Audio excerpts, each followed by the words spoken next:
धुळ्यात माजी सैनिक आणि जवानांची घर बांधणीत फसवणूक, निकृष्ट बांधकाम करून धमकावणाऱ्या ठेकेदारांवर कारवाईची मागणी.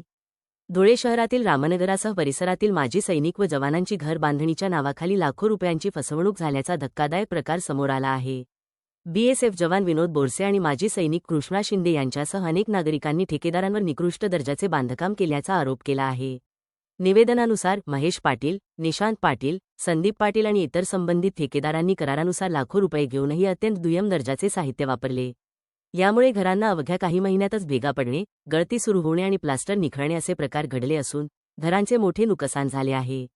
बँकेकडून 30 लाखांपर्यंतचे कर्ज काढून आणि आयुष्यभराची पुंजी पणाला लावून घरे बांधणारे या जवानांनी न्याय मिळवण्यासाठी आता धुळे पोलीस अधीक्षकांकडे धाव घेतली आहे.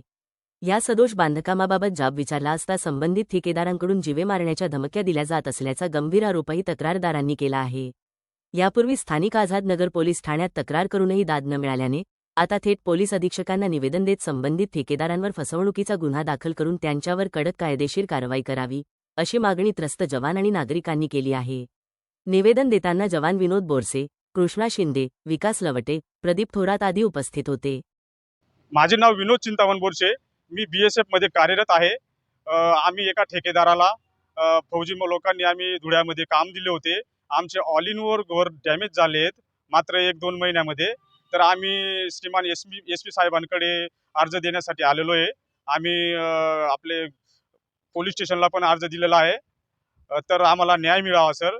आमचे मतलब आम्ही कर्ज काढून घर बांधलेत. माझ्यावर आज बँकेचे 30 लाख रुपये कर्ज आहे. ते 30 लाख रुपये कर्ज काढून मी घर बांधलं आणि ते ऑल इन ओव्हर डॅमेज झालं. ऑल इन ओव्हर डॅमेज आहे आणि तो म्हणतो ठेकेदार तुम्हाला जे होईल ते करून घ्या. तो आता आम्हाला धमक्या देतोय, जीवे मारण्याच्या धमक्या देतोय. आता आम्ही ड्युटीवरून ह्या कामासाठी इथं आलोय.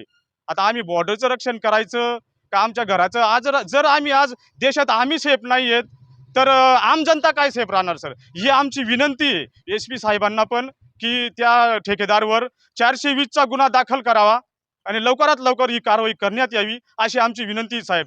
आम्ही आज देशाचे जवान आहेत. आम्ही इतके दुःखामध्ये आहेत, इतके मतलब आमची मेंटली स्थिती अशी झाली आहे तर आम्हाला फाशी घेण्याची वेळ आली सर. एवढा डोक्यावर कर्ज आणि आम्ही आमची मतलब पूर्ण आयुष्याची कमाई लावली आणि ती जर अशी गेली, व्यर्थ गेली, पूर्ण आमचं आयुष्यच बर्बाद करून टाकलं त्या ठेकेदाराने. तर त्याच्यावर काहीतरी कारवाई व्हावी ही आमची विनंती आहे.